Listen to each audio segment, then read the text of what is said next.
ఇంటికి అర్థం లేదు వేడి చేయాలి కదరా. హలో అందరికీ, నేను మీ తులసి. ఈరోజు నేనైతే ఇది ఒక వ్లాగ్ అయితే షూట్ చేద్దాం అనుకుంటున్నాను. ఇది వచ్చేసి మా మార్నింగ్ వ్లాగ్ అండి. నేనైతే రాత్రి బిర్యానీ చేశానండి. పులావ్ ఉందన్నమాట. పులావ్, చికెన్ కర్రీ ఉంది. అవి వచ్చేసి కొంచెం ఉప్మా కూడా చేశానులేండి. బిర్యానీ అయితే రాత్రి ఫ్రిడ్జ్లో పెట్టేశాను కదా, ఆ చల్లగా ఉన్నది కాస్త వేడి చేయడానికి ఇలా ఓవెన్లో పెట్టేస్తున్నాను. ఓవెన్లో హీట్ చేయడం అంటే మరి కూలింగ్ ఎక్కువ ఉందనుకోండి ఒక 3 నుంచి 4 నిమిషాలు పడుతుంది. మీడియంగా ఉంటే 2 నుంచి 3 నిమిషాలు పడుతుంది. నార్మల్గా చల్లగా ఉన్న ఫుడ్ని హీట్ చేసుకోవాలంటే 1 నుంచి 2 నిమిషాలు పడుతుంది. మరి ఎక్కువ హీట్ చేస్తే రైస్ బిగిసిపోయినట్టు అయిపోతుందండి. నార్మల్గా ఒక 2 నిమిషాలు హీట్ చేస్తే సరిపోతుంది. సో అది తీసేటప్పుడు కాస్త జాగ్రత్తగా తీసుకోవాలండి, లేదంటే ఈ ఓవెన్ షాక్ కొడుతుంది. బిర్యానీని చూసి మా చిన్నవాడికి చంద్రముఖి పట్టేసిందండి.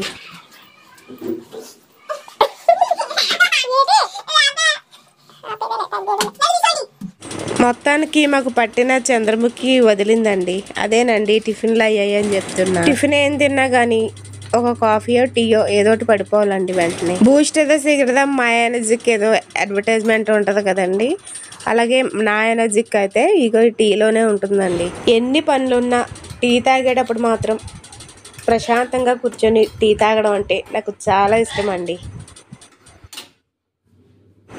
ఇప్పుడైతే మళ్ళీ యుద్ధం మొదలు పెట్టాలండి. అదేనండి వంట చేయడం. చికెన్ కర్రీ ఉంది కదా, సో అందుకు నేను ఇప్పుడు పప్పుచారు చేస్తున్నాను.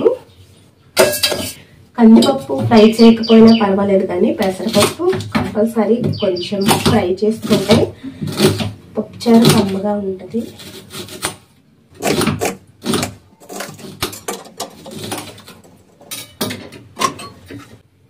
ఆనియన్స్ పప్పుచారులో,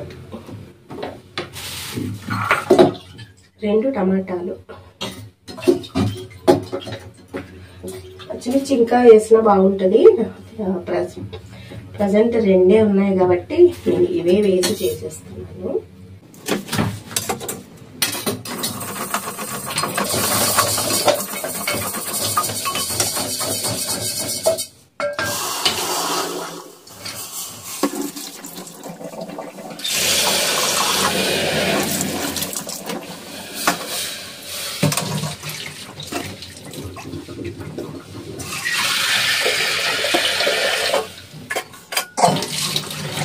పప్పు కడిగా చేసిన తర్వాత కట్ చేసుకున్న పచ్చిమిర్చి, ఆనియన్, టమాటా వీటిని కూడా వేసేసేయాలి.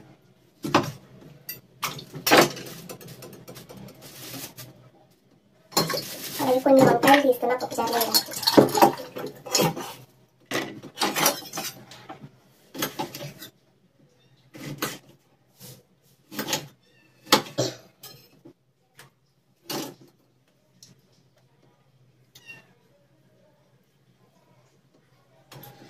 వంకాయ తిని చూస్తున్నానండి, ఎందుకంటే వంకాయలు కొంచెం చేదుగా ఉన్నాయి, వండొద్దు అనేసి అందనమాట. ఈ అమ్మ పంపించింది, వంకాయలు అమ్మ పంపించింది అనమాట. కొంచెం చేదుగా ఉన్నాయి, వండొద్దు ఆపేసేయండి, అందుకని చెక్ చేసి వేస్తున్నా ఎలా ఉన్నాయి ఏంటి అనేసి. 1 స్పూన్ కారం, కొంచెం పసుపు, ఒకసారి అంతా పెట్టేసి మూత పెట్టేసి ఒక 3 విజిల్స్ వేస్తే సరిపోతుంది.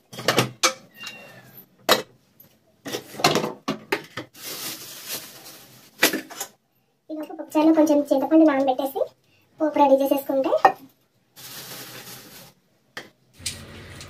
నేను దేంట్లో అయినా పోపులు అయితే ఎక్కువ వేయనండి, ఎందుకంటే వేసి నేనే మళ్ళీ తీయాలి.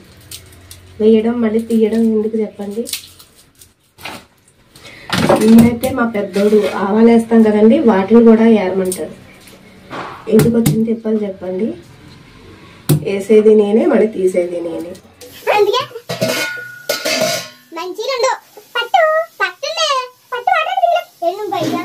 ఒక పప్పు ఒక పొయ్యి మీద పప్పు పెట్టాం కదా, ఇంకొక పొయ్యి మీద రైస్ కూడా పెట్టేసుకుంటే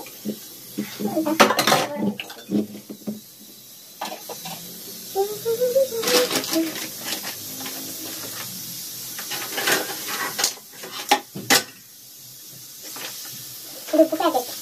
ఇప్పుడు అబ్బా ఉండాలి కదా అనేసి ఇంట్లో పడేస్తాను. వచ్చిందా చూడే అదే వచ్చేసి గోడ గాజులకు వచ్చేంటారు.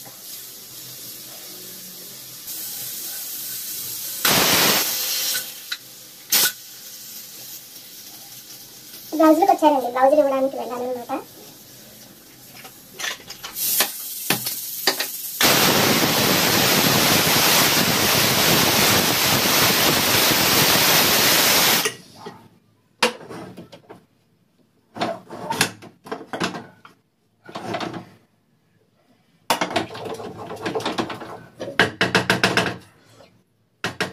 ముందే చక్కగా గడ్డితో ఎలా కలిపేసాం అనుకోండి, పప్పు మెత్తగా అయిపోతుంది. అలాగే కొంచెం వాటర్ వేసిన తర్వాత పప్పు బిగుసుకుపోతుంది అనమాట, మెత్తగా అవ్వదు, పప్పు కింద ఉండిపోతుంది. ఇలా వాటర్ వేయకుండానే చక్కగా గడ్డితో కలిపేసాను అనుకోండి, మంచిగా మిక్స్ అయిపోతుంది. పప్పు ఉడికిపోయింది కదా, ఇప్పుడు చింతపండు పులుసు వేసేసుకున్నాము.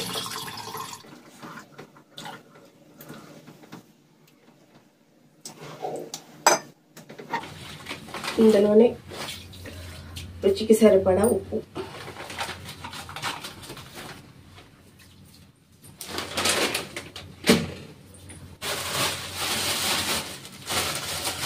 కొంచెం కొత్తిమీర,